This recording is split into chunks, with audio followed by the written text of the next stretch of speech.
everyone. Welcome back. This is Charm City Decoded. I am your host, Sophia Turner, and this is episode number 18. I do apologize first and foremost because I have not uploaded any new episodes for a couple weeks. I was on vacation and just had to deal with, pers- personal issues. But I'm back and I welcome you all back. I hope that all had been well over the last several weeks or so. And I want to get into a couple different topics for today. But first, let me also say this. Please like, share, and also comment. And please subscribe if you feel the need to. It will help my channel to grow. So let's get into it. I'm going to be discussing a couple different topics today, and one of the topics is reparations. Another topic, of course, is Roe versus Wade. But the first and foremost we want to discuss is reparations. So, what is reparations? All right, reparations. The making of amends for a wrong one has done by paying money to or otherwise helping those who have been wronged. So H.R. 40 is the bill that is trying to be pushed forward and passed in Congress. I believe Miss Jackson Lee. Let me try to get the right name. I believe she's also is trying to push it forward. She sits on the committee, I believe. Hold on 1 second.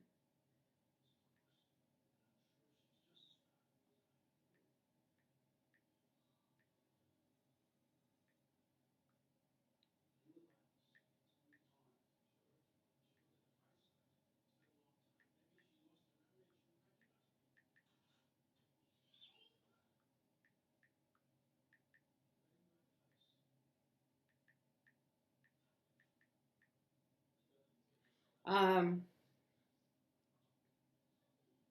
Her name is Sheila Jackson Lee. Is her name, and she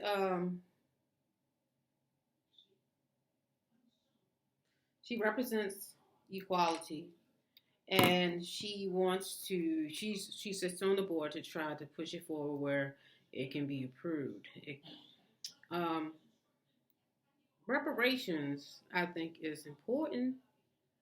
It may be a boring topic to some people, but and we know how this society works, and we know what has been happening for the black race for a long time when it comes down to anything that they supposed to be receiving, just like any other race. And they've been falling short on us for a very, very, very long time. But it's no harm in keep on fighting a good fight. And that's what Miss Sheila Jackson Lee is trying to do along with others. I don't know everyone's name that's involved, but I know that she's at the forefront of this topic. They have had council meetings and reference, to it. I know one of a great writer of today, Mr. Ta-Nehisi Coates. He has went before them. Also, we had Danny Glover. He has went before them to speak on, why we should receive reparations. But we had other races that has received it. Why do we deserve reparations? When you think about a whole centuries of abuse, of rape, of separation of families, horrendous acts, hangings, whipping, being whipped, being mutilated. The stories is so egregious. It's just, and it goes on, and it gets deeper, and the pain is so intense that we have a generation that's suffering from that because of that. A lot of empty souls walking around now in this society. Young people who don't care because of that generational curse that has been passed down.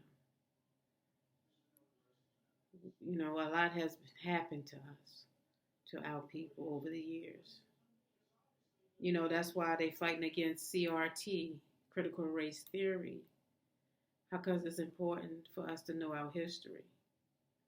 It's important for us to pass that history on to our children, grandchildren, great grandchildren, so we know where we come from, so we know what we have overcame and what we still can overcome, so we know that we're worthy. So it's important in so many different ways. It hits us in so many different ways. It's important. So that's why I believe reparations is our just due. I'm not a professor. I'm not a doctor. I'm not a history major. I'm not any of those things. But I do know that in my heart and in my mind, from what I know of our people and what we have endured, we deserve it. I will say that. We do deserve it. I'm going to go over, some things in reference to reparations. Like, for instance, when it comes down to the dissemination of reparations in the past. And the first reparations that was handed out was $300 to slave holders. The owners of slaves was paid $300 after the Civil War because they freed their slaves. That was payment to them for each slave that was set free. $300. This happened back in 1862, April 16th, 1862 to be exact. So, I'm going to tell you, it just go deep. I mean, I know the North fought the South. I know that, black men also was a part of that fight to help free, the black race. But it was not about freedom because they felt that they saw us as human beings and not cattle or chattel. No, it wasn't because of that. It's because their end justified their means. And I had a discussion about this before. When I say this, when I speak on this, I'm saying it because when it come down, they felt that the South felt that the North actually felt that the South, because of their big, when it come down to owning all these slaves, they felt that they had a hand up. And that's why, you got that 3/5 far as, human being. They saw us, so they got their hand up on what they need. When it come down to laws, when it, being able to vote for this and vote for that. So they felt that they was not receiving their due, so they went to war. You can read up on it. I'm not saying it the way the history book says it, but that's really the gist of it. They felt that the South was gaining a little bit more than the North. So the North said, well, we're going to take your slaves, and we're going to free all of them so you don't have that leg up, where we also, be able to gain on this end too. But it's always about the money. This is a capitalist society. This is a capitalist country. This is whatever you want to call the United States is a business. The United States has always been about business. That's how they run it. The government is a business. All of it is a business. It's all about money when it comes down to the bottom line. So,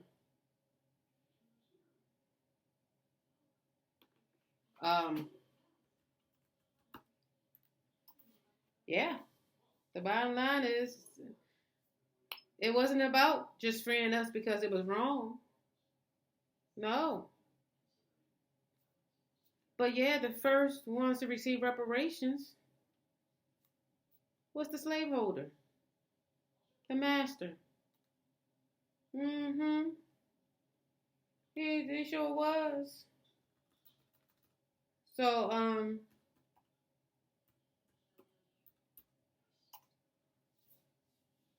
then let's go into a couple other people who received reparations. Um, we got let's say we got the Japanese Americans. $20,000 checks was given to internment of over 120,000 during World War II. They received monetary redress to over 80,000 of them people.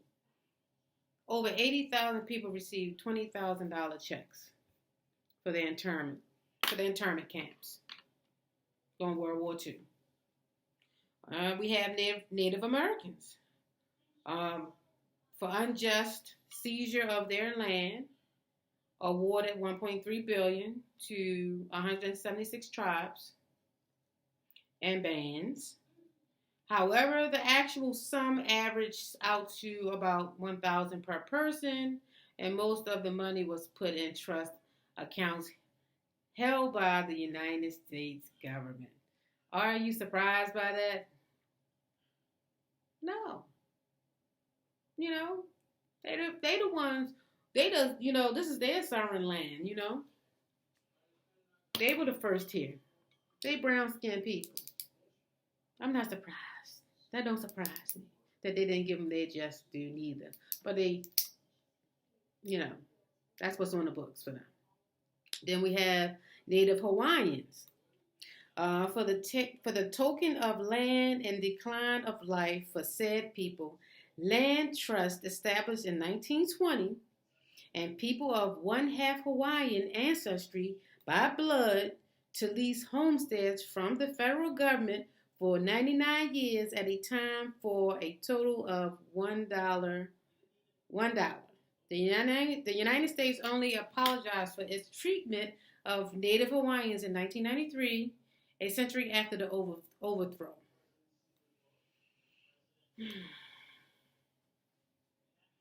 Tuskegee experiment. 600 black men were unknowingly left untreated for syphilis after being measled by officials who involuntarily enrolled them in a treatment program. 10 million awarded a promise to provide health care and burial services for these individuals. Right?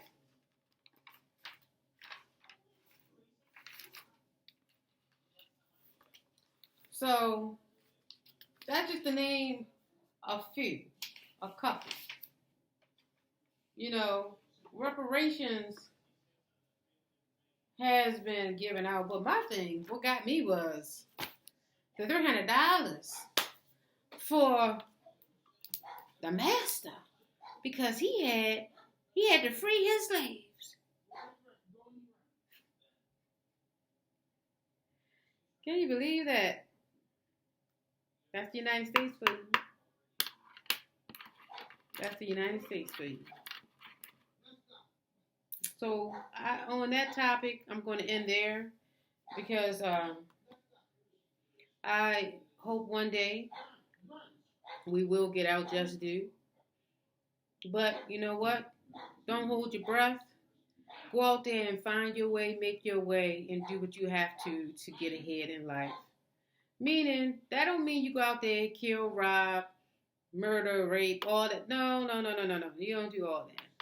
You do it the right way. Have some integrity. Have some self-worth about yourself. And be willing to work hard. So, eventually, you don't have to work as hard anymore. Try to build your credit. Get that in order. where eventually you can create some businesses for yourself, some investments for yourself. So, you can have that passive income that everyone is striving for, you know. So let's do that. Let's, and try to work, invest. There's nothing wrong with investing in black businesses.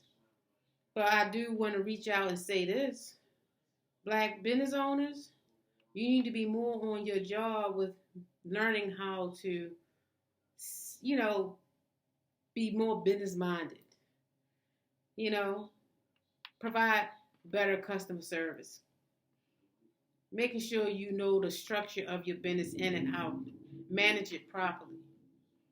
Don't overcharge, you know, just make sure that you're being fair minded when you're running your business. And maybe more people, more of us, will invest in you. Now, there's some that's out here that's doing great, but that just, to underscore that. Sometimes some black owners, own business owners they make it hard for you to, invest in black owned businesses. But we do need to pour more into our own communities to build it up so we can have more. We got to work together. So I'm going to leave that there. So let's go into the second topic of today, and that is Roe versus Wade.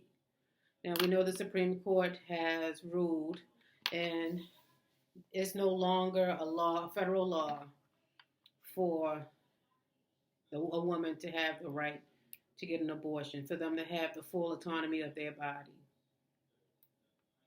It's not a federal law anymore. They relinquished that and gave it back to the states for them to make their own rules and laws on abortions. Now, am I upset about this? Yes, I am. Because I'm just trying to understand why you think you have a right to tell any woman what to do with their body. What's next? Gay rights? Is it also interracial marriage? So what's next? There's a lot of things that fall under that umbrella when it comes down to the privacy of a person's rights. They have a right to the privacy in their own life. You don't have a right to tell them what to do with their body. And then on top of it, some of the states don't even have no type of amendments to when it comes down to rape, incest. It's just a whole mess. It's a whole mess. And it just makes me angry. I'm very upset when it comes down to this, and why they feel that they have a right to even tell me what to do with my body. You don't have no right. You don't know what I'm dealing with. You don't know what's going on with me in my life for me to make that decision. That's what I choose to do. But it's just amazing to me how these white men and that little white lady on the Supreme Court felt that it was all right. To just do away with that law. It's not written in the Constitution. What you mean it's not written in the Constitution? It's a lot of things that's not written in the Constitution, but you still made it a law. It's the subsection to what can lead into this. In today's society, when the Constitution was written, a lot of the things that's going on now wasn't going on. Black people wasn't even free when the Constitution was written.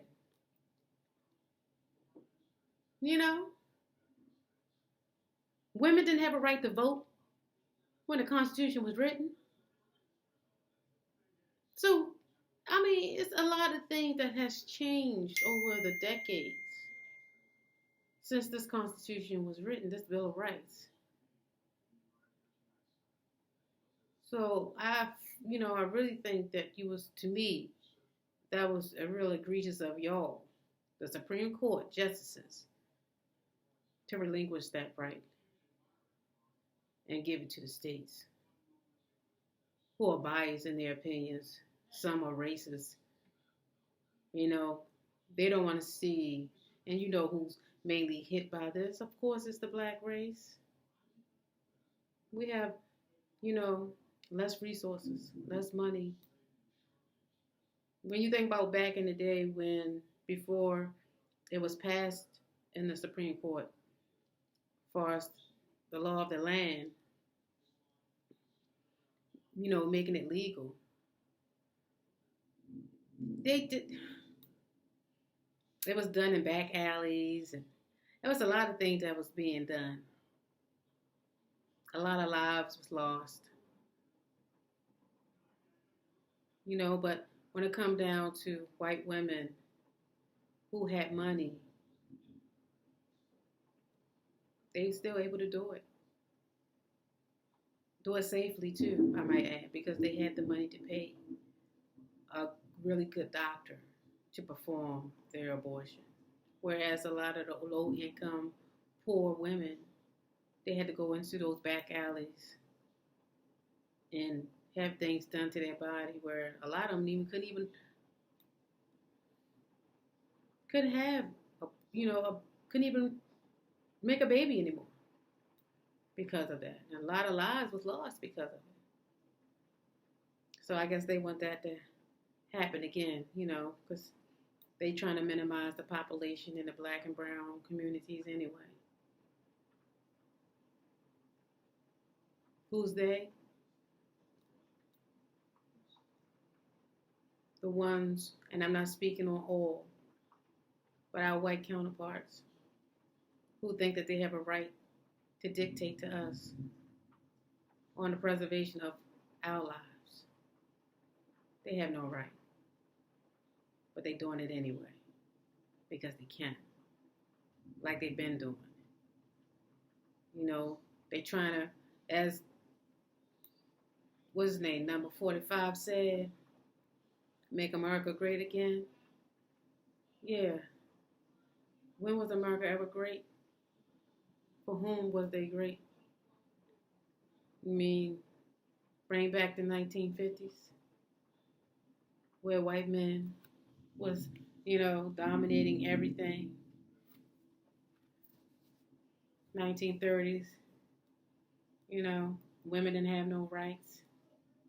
1920s, you know, Jim Crow, hanging just for even looking at a white person. So when was America ever great? But so that's where I leave this topic. I hope that we can eventually get this right one day as a human race, because we all one race, the human race. I believe that to be true. We all have our biases. We all have our prejudices. And it's always going to be evil, and it's always going to be good.